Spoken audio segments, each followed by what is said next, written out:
Hi viewers, you are watching Triple K English channel. Please subscribe my channel and share this video if you like and press bell icon for more updates. In this video, we are going to learn how to change interrogative sentences into passive voice.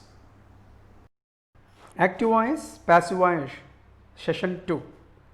Last సెషన్లో active voice అంటే ఏంటి, passive voice అంటే ఏంటి, active voice నుంచి passive వాయిస్కి ఏ విధంగా change చేస్తాము, యాక్టివ్ వాయిస్ నుంచి ప్యాసివ్ వాయిస్కి చేంజ్ చేసేటప్పుడు స్ట్రక్చర్స్ ఏ విధంగా మార్పు చేయాలనేది లాస్ట్ సెషన్లో నేర్చుకున్నాం. In this session we're going to learn how to change active voice into passive voice when there are two objects in a sentence.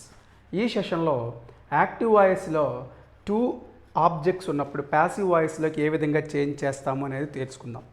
When there are two objects in a sentence, look at the sentence. Rajesh teachers us economics. ఇక్కడ మనము గమనించినట్లయితే us and economics అనేటువంటి two objects ఉన్నాయి. ఒకదాన్ని indirect object అంటాం, ఒకదాన్ని direct object అంటాం. ఇలా టూ ఆబ్జెక్ట్స్ ఉన్నప్పుడు ఏదో ఒక ఆబ్జెక్ట్ని తీసుకొని మనము సబ్జెక్ట్గా భావించి ప్యాసివ్ వాయిస్లోకి చేంజ్ చేయొచ్చు. For example, Rajesh subject, teachers verb, us అనేది ఒక ఆబ్జెక్ట్, ఎకనామిక్స్ అనేది ఒక ఆబ్జెక్ట్. ఇప్పుడు మొట్టమొదట ఉన్నటువంటి అస్ అనే ఆబ్జెక్ట్ని సబ్జెక్ట్గా తీసుకొని చేయొచ్చు, లేదా ఎకనామిక్స్ అనేటువంటి ఆబ్జెక్ట్ని సబ్జెక్ట్గా తీసుకొని కూడా చేయొచ్చు. ఫస్ట్ ఎకనామిక్స్ అనేటువంటి ఆబ్జెక్ట్ని సబ్జెక్ట్గా తీసుకుందాం. ఫస్ట్ ఎకనామిక్స్ అనేది సబ్జెక్ట్ చేసాం. టీచర్స్ అనేది సింపుల్ ప్రెజెంట్ టెన్స్ కాబట్టి మనం నిన్న చెప్పుకున్నటువంటి స్ట్రక్చర్స్ ప్రకారం ఈజ్ అనేటువంటి బీ ఫామ్ రావాలి. టీచ్కి past participle of verb taught. ఆ మిగిలినటువంటి ఆబ్జెక్ట్ ఏదైతే ఉందో, అజ్ అనే ఆబ్జెక్ట్ ఏదైతే ఉందో అది V3 తర్వాత మనం రాయాల్సి ఉంటుంది. ఇక్కడ ఈ బై అనేది సబ్జెక్ట్ని ఆబ్జెక్ట్ అనేది చేంజ్ చేయొచ్చు, లేకపోతే అలా నోట్ చేయకుండా కూడా మనము ఉంచవచ్చు. నెక్స్ట్, ఎకనామిక్స్ అనేటువంటి ఆబ్జెక్ట్ని సబ్జెక్ట్గా చేసాం. ఇప్పుడు అజ్ అనే ఆబ్జెక్ట్ని సబ్జెక్ట్గా చేద్దాం. అజ్కి సబ్జెక్ట్ మనకి తెలుసు వి. సో టీచర్స్ అనేది సింపుల్ ప్రెజెంట్ టెన్స్ కాబట్టి వి అనేది ప్లూరల్ కాబట్టి ఆర్ తీసుకున్నాం. టీచ్ యొక్క పాస్ట్ పార్టిసిపుల్ టాట్. ఆ రిమైనింగ్ ఆబ్జెక్ట్ మిగిలిపోయిన ఎకనామిక్స్ అనేటువంటి ఆబ్జెక్ట్ని ఇక్కడ మనము రాస్తాం.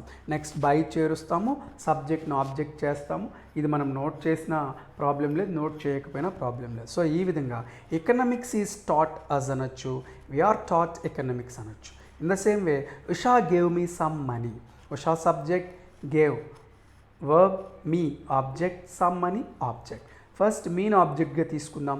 మీకు సబ్జెక్ట్ ఐ, గేవ్ అనేది సింపుల్ పాస్ట్ టెన్స్ కాబట్టి వెజ్ లేదా వెర్ రావాలి. ఐ అనేది ఇక్కడ పాస్ట్ టెన్స్ సింగులర్గా భావించి వజ్ తీసుకుంటాం.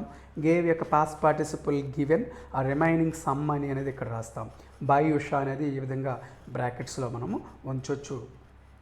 నెక్స్ట్, ఆ సమ్ మనీ అనే దాన్ని మనం తీసుకున్నట్లయితే some money, so simple past tense కాబట్టి సింగులర్ కాబట్టి వాజ్ తీసుకున్నాం. గేవ్ యొక్క పాస్ట్ పార్టిసిపుల్ గివెన్. ఆ రిమైనింగ్ ఆబ్జెక్ట్ ఏదైతే ఉందో ఆ రిమైనింగ్ ఆబ్జెక్ట్ని అక్కడ మీ అనేది మనం రాసాము. బాయ్ ఉషా అనేది ఈ విధంగా రాయొచ్చు, లేకపోతే రాయకపోయినా ప్రాబ్లం లేదు. సో ఈ విధంగా టూ ఆబ్జెక్ట్స్ ఉన్నప్పుడు మనం ఈ విధంగా చేంజ్ చేయాలి. When there is an object complement in a sentence. When there is an object complement in a sentence. What is an object complement? Which completes the meaning of an object. Object యొక్క అర్థాన్ని పూర్తి చేసేదాన్ని object complement అంటాం. Srikanth sent her for a doctor. Srikanth sent her for a doctor. Srikanth subject, sent verb, her object. For a doctor అనేది మనం additional పార్ట్గా object కాంప్లిమెంట్గా భావించవచ్చు. ఇక్కడ మనం చూద్దాం. హెర్ని సబ్జెక్ట్ చేసినట్లయితే షీగా మనం మార్చాలని లాస్ట్ సెషన్లో మనం చెప్పుకున్నాం. సెంట్ సింపుల్ పాస్ట్ టెన్స్ కాబట్టి వజ్ లేదా వర్ రావాలి. షీ అనేది సింగులర్ కాబట్టి వజ్ తీసుకున్నాము. సెంట్ పాస్ట్ పార్టిసిపుల్ రాసాము. రిమైనింగ్ ఆబ్జెక్ట్ కాంప్లిమెంట్ ఏదైతే ఉందో ఆ ఆబ్జెక్ట్ కాంప్లిమెంట్ని ఈ V3 తర్వాత మనం రాయాలి. బాయ్ శ్రీకాంత్ అనేది నోట్ చేయకపోయినా ప్రాబ్లం లేదు. They can appoint me as a captain. They can appoint me as a captain. Okay, ఇక్కడ మనం చూసినట్లయితే యాజ్ ఎ క్యాప్టెన్ అనేది మనం కాంప్లిమెంట్గా భావించవచ్చు. ఓకే, మీకు సబ్జెక్ట్ ఐ కాబట్టి నోట్ చేసాం ఐ అని. కెన్ ఉన్నప్పుడు క్యాన్ బి అంటాము. అపాయింట్కి థర్డ్ ఫామ్ అపాయింటెడ్.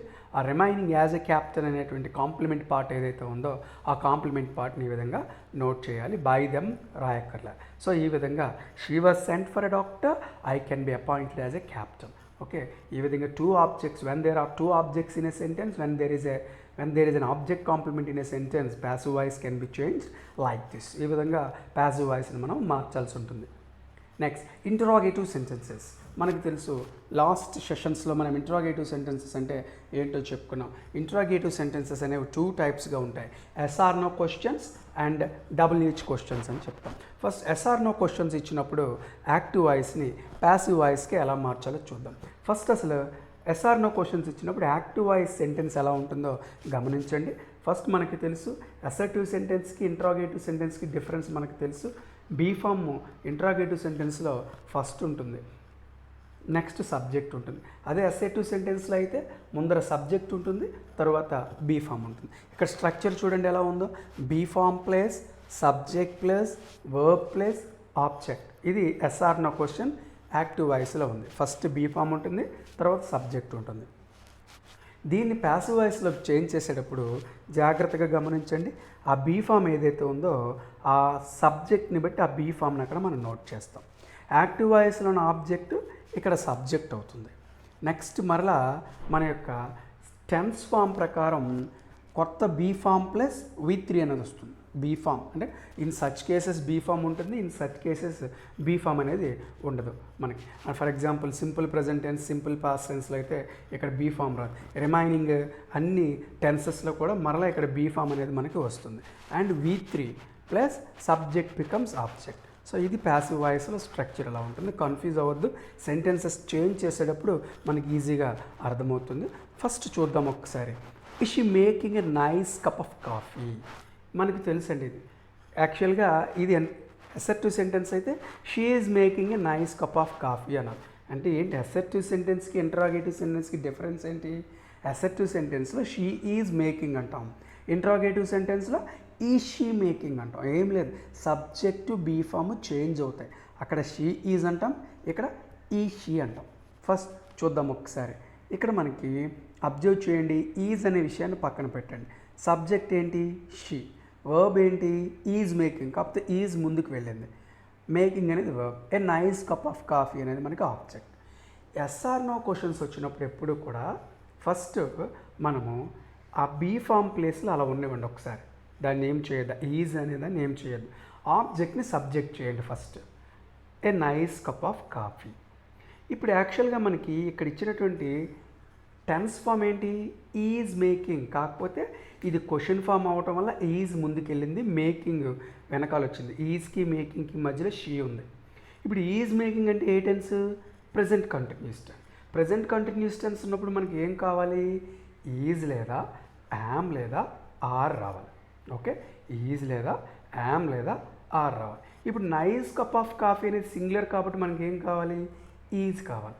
యాక్చువల్గా కాఫీ తర్వాత రాయాల్సిన ఈజ్ని మనము క్వశ్చన్ ఫామ్ కాబట్టి ఈజ్ని నైస్ కప్ ఆఫ్ కాఫీ ముందర యూజ్ చేస్తాం.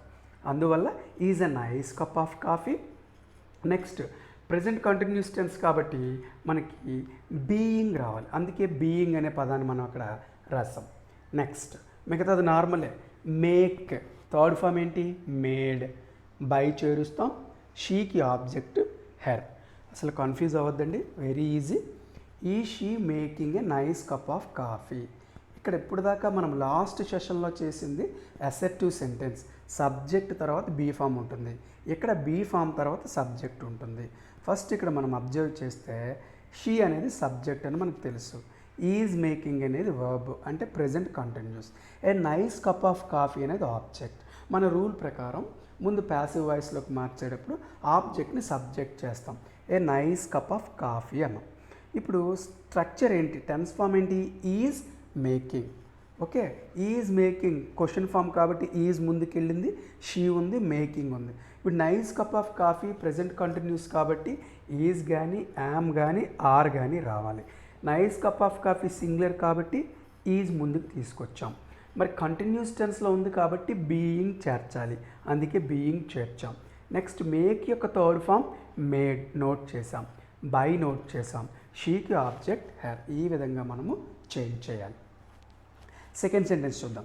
Have the eaten some fruits, subject they, verb have eaten. కాకపోతే హ్యావ్ ముందుకి ఈటెన్ వెనక్కి రెండిటికి మధ్యలో దే అనే సబ్జెక్ట్ ఉంటుంది. Some fruits object. As per the rule some ఫ్రూట్స్ని ముందు సబ్జెక్ట్ చేయండి, ఆ బీ ఫామ్కి స్పేస్ వదిలేయండి, ముందర సమ్ ఫ్రూట్స్ అనేది రాసాం. ఇప్పుడు చూడండి స్ట్రక్చర్ చూడాలి. Have plus eaten present perfect కాబట్టి హ్యాజ్ కానీ హ్యావ్ కానీ రావాలి. ఫ్రూట్స్ అనేది ప్లూరల్ కాబట్టి హ్యావ్ రావాలి. ఆ హ్యావ్ని ఫస్ట్లో మనం రాసాం, చూడండి అండర్లైన్ చేసాం అలా. నెక్స్ట్ ఏం కావాలి మనకి, బీని రాసాము. ఈట్ యొక్క థర్డ్ ఫామ్ ఈటెన్ నోట్ చేసాము, బై నోట్ చేసాము, దే యొక్క ఆబ్జెక్ట్ దెమ్, ఈ విధంగా చేంజ్ చేసాం. థర్డ్ వన్ చూడండి, did he invent this pen, subject he, invent verb, this pen object. Okay, ఇప్పుడు ఇది క్వశ్చన్ ఫామ్ కదా, సింపుల్ పాస్ట్ టెన్స్ని క్వశ్చన్ ఫామ్ వేసినప్పుడు డిడ్ అనే హెల్పింగ్ వర్బ్ని తీసుకుంటామని మనకు తెలుసు. ఇప్పుడు దిస్ పెన్ అనేటువంటి ఆబ్జెక్ట్ని సబ్జెక్ట్ చేయండి, సబ్జెక్ట్ చేసాం, బీ ఫామ్కి స్పేస్ ఉంచండి. ఇప్పుడు did plus invent, invented simple past tense, invented అనేది సింపుల్ పాస్ట్ టెన్స్. ఇన్వెంటెడ్ వచ్చినప్పుడు వాజ్ లేదా వెర్ రావాలి. దిస్ పెన్ అనేది సింగులర్ కాబట్టి వాజ్ అనేదాన్ని తీసుకొచ్చాం, అది స్టార్టింగ్లో సబ్జెక్ట్కి ముందర రాస్తాం. ఇన్వెంట్ యొక్క పాస్ట్ పార్టిసిపుల్ ఇన్వెంటెడ్ రాసాం, బై చేర్చాం, హీకి ఆబ్జెక్ట్ హిమ్, ఈ విధంగా చేస్తాం. ఫోర్త్ సెంటెన్స్ చూడండి, does he observe me. Okay, does అనేది అలా ఉంచండి, she subject, observe verb, me object. డజ్ని అబ్జర్వ్తో మనం మింగిల్ చేస్తే అబ్జర్వ్స్ అవుతుంది. అబ్జర్వ్స్ అంటే simple present tense. Okay, structure ఏంటనేది తెలిసింది. ఫస్ట్ బీ ఫామ్కి స్పేస్ వదిలేసి మీకి ఆబ్జెక్ట్ ఏంటి, ఐ నోట్ చేసాం. ఇప్పుడు మనం చెప్పాం does plus observe, observes simple past present tense కాబట్టి బీ ఫామ్స్ ఏం కావాలి, నిన్న మనం చెప్పుకున్నాం ఈజ్, ఆమ్, ఆర్. మరి ఐకి మనం ఎప్పుడు ఆమ్ ఉపయోగిస్తాం కాబట్టి ఇక్కడ క్వశ్చన్ ఫామ్ కాబట్టి బీ ఫామ్ని సబ్జెక్ట్ ముందర నోట్ చేసాం. Am I.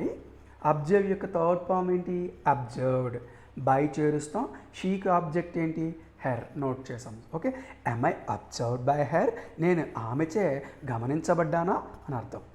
Next fifth one, could Madhu have done it. Could Madhu have done it, Madhu ఈ పని చేసి ఉండాడా. ఓకే, ఇక్కడ మనం చూస్తే Madhu subject, could have done verb, కాకపోతే క్వశ్చన్ ఫామ్ వల్ల కుడ్ ముందు ఉంటుంది, ఇట్ అనేది ఆబ్జెక్ట్. నా మనకు తెలుసు ఫస్ట్ ఆ బీ ఫామ్కి స్పేస్ వదిలేసి ఆ ఇట్ అనే ఆబ్జెక్ట్ని సబ్జెక్ట్ చేద్దాం. ఓకే, ఇట్ని సబ్జెక్ట్ కూడా ఇట్ అవుతుంది. ఇక్కడ స్ట్రక్చర్ ఏంటి, could have done, perfect conditional tense. మనకి ఏం కావాలి, కుడ్ హ్యావ్ బీన్ రావాలి. అయితే నోట్ చేసేటప్పుడు ఆ కుడ్ అనే బీ ఫామ్ని ముందర నోట్ చేస్తాం. రిమైనింగ్ కుడ్ ఇట్ తర్వాత హ్యావ్ బీన్ డన్ రాస్తాం, బై నోట్ చేస్తాం. మధు అనేది సబ్జెక్ట్ని ఆబ్జెక్ట్గా చేస్తాం. Could it have been done by Madhu. Next, ఈ పను మధు చేయబడి ఉండేదా అని అర్థం. Will she inspect these records, will she inspect these records. Okay, will she inspect these records, she subject, will inspect verb. కాకపోతే మనకు తెలుసు కదా interrogative sentence yes or no question వల్ల విల్ ముందుకు వెళ్ళి ఇన్స్పెక్ట్ అనేది వెనకుంటుంది. దీస్ రికార్డ్స్ అనేది ఆబ్జెక్ట్. ఓకే, ఫస్ట్ మనము దీస్ రికార్డ్స్ అనే ఆబ్జెక్ట్ని సబ్జెక్ట్ చేద్దాం, బీ ఫామ్కి ముందర స్పేస్ ఉంచుతాం. These records. Next will inspect అంటే simple future tense. Simple future tense ఉన్నప్పుడు ప్రీవియస్ సెషన్లో చెప్పుకున్నాం, విల్ ఉన్నప్పుడు విల్ బీ, షెల్ ఉన్నప్పుడు షెల్ బీ రావాలి. కాబట్టి విల్ బీ రావాలి, ముందర విల్ బీ రాసి దీస్ రికార్డ్స్ తర్వాత బీ అనేటువంటి బీ ఫామ్ని మనము నోట్ చేస్తాం. ఇన్స్పెక్ట్ యొక్క third form inspected, by చేరుస్తాం, she యొక్క ఆబ్జెక్ట్ హెర్. ఈ విధంగా ఎస్ఆర్ నో క్వశ్చన్స్ ఉన్నప్పుడు ప్యాసివ్ వాయిస్లోకి ఈ విధంగా చేంజ్ చేస్తాం. అందుకే పైన స్ట్రక్చర్లో మనం చెప్పాం be form plus object become subject plus be form and V3 అంటే ఒక సింపుల్ ప్రజెంట్ సింపుల్ పాస్ట్ టెన్స్లో తప్ప మిగిలిన వాటి అన్నింటిలో కూడా అడిషనల్ బీ ఫామ్ అనేది వస్తుంది. అందుకే బీ ఫామ్ అండ్ V3 అని చెప్పేసి మనం చెప్పడం జరిగింది.